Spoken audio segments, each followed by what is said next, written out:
News at Noon starts right now.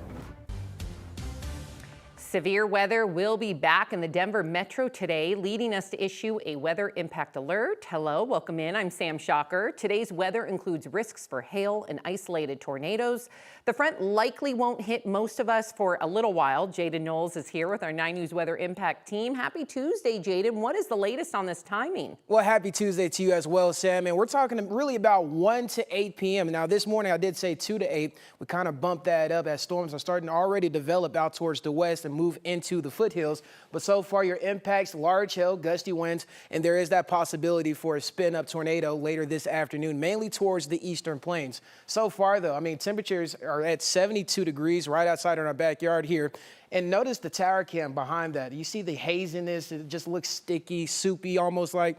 That's an alarming sound, or sight, I should say, due to the more increase in moisture. That's usually the lacking ingredient that we always have, but we have it today as well as the daytime heating. So far, though, our current temperatures, the mid to upper 70s for the eastern plains, the 80 degrees in Eagle. Look at that. And it's warm temperatures out there. Once again, that's going to prime the environment, the atmosphere for these severe storms that we're about to see here in the next couple of hours. So far, live radar, as I mentioned, storms are already starting to develop out there towards the west near Colorado Springs. It's continuing to move, have a northeast flow towards it. And then just a little bit up towards the north, now entering the foothills, getting ready to move into Boulder, a pop-up thunderstorm. We're going to be watching those really closely to see if they become severe or not. I know today is a baseball game. We got the Rockies taking on the Dodgers. And overall, I think the game will be okay. The first pitch is at 6:40 this afternoon, and honestly, I believe the storms will be well off towards the east by that time. Of course, we're going to talk about timing, impacts, and much more in my full forecast. Jaden, thank you. The Nuggets ownership has figured out its general manager situation after firing Calvin Booth in April. We learned yesterday that the Kroenkes decided to have 2 people share this role, and now they are introducing them in a live news conference. So let's listen in. Abnormal. It's an interesting word. I think that unorthodox could be another word. But I think that really most everything that has got us to this point has been unorthodox. We've hired first-time guys before, and our best player is the 41st pick in a very unorthodox manner, the way he plays the game. So everything about us is unorthodox.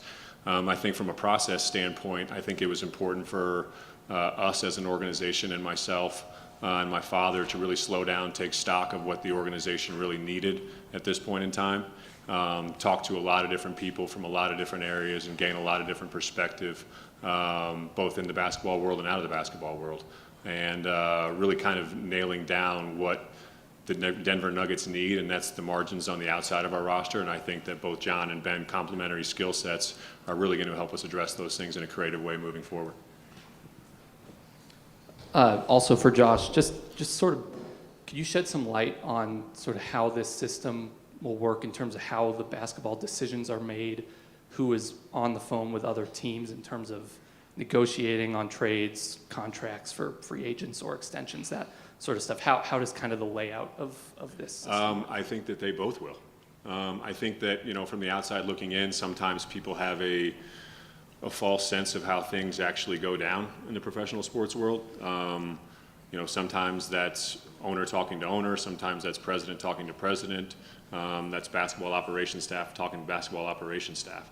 There's a lot of different ways that deals get done in the NBA, and a lot of that is through relationships, and I think that our organization has great relationships at all levels throughout the league, and we'll continue to have different conversations in different ways with different teams, with different people. And we will hear from those 2 new general managers later today, so make sure you stick with us on 9news.com, also throughout the day here on 9 News. A man is dead today, killed by Denver police officers after an exchange of gunfire in the city's Westwood neighborhood. It happened around 10:30 last night near the Kepner Beacon Middle School, which is off of Kentucky, just west of Federal Boulevard. 9 News' reporter Brianna Fernandez worked overnight to find out exactly what happened. Around 4 this morning when we first arrived, this neighborhood was filled with Denver police officers. Right over my shoulder is where we were seeing investigators walking up and down this neighborhood and also evidence markers. So here's a look at some video when we first arrived here on scene, and here's what we know so far. Someone called Denver police about 2 people near their school around 10:30. So both Denver police and Denver Public School safety officers arrived to the scene and they noticed a female and a male in front of the school. Police asked for IDs and later ran a warrant check. While police were running that warrant check, the man asked if he could go. Police said no. He started walking away, pulled a weapon, and started firing at officers. Police fired back and hit him. He was rushed to Denver Health but died from his injuries. Now, as for the woman that was also here on scene, police say she got away. So when we began chasing the male party, the female party disappeared, and so we do have that person's ID, so we know who that individual is. So I imagine that we will be able to make contact with her at some point in time because she is a witness. We received a statement from DPS saying in part 3 DPS patrol officers were on scene and have been placed on paid administrative leave by Denver Public Schools while the investigation into this shooting occurs. Now, we also spoke to a woman who has lived in this neighborhood for more than 12 years. She tells me she was putting her kids to sleep when she heard the first gunshots. Take a listen. I started hearing the gunshots. At first I thought it was fireworks, and then I realized by about the 4th round it wasn't fireworks, and got down, turned my light off, got down, and waited till it was done. It had to be about 5 minutes of shooting. According to Denver police, no officers were injured during this shooting, but still a lot of questions. Now, we also know that multiple agencies are investigating this deadly shooting. Once we have more information from Denver police, we'll pass that along both on air as well as 9news.com. For now, I'm in Denver. Brianna Fernandez for 9 News. Brianna, thank you. The fragile ceasefire between Israel and Iran is not only back in effect, but it appears to be holding. Israel had planned another attack on Iran, but President Trump says the Israeli prime minister confirmed to him that is not going to happen. A senior White House official says the ceasefire came together after Iran signaled it no longer wanted to fight, and Trump told Israel's prime minister, quote, "No more war." The White House says Trump administration officials are also pressing Iran not to try to rebuild its nuclear program.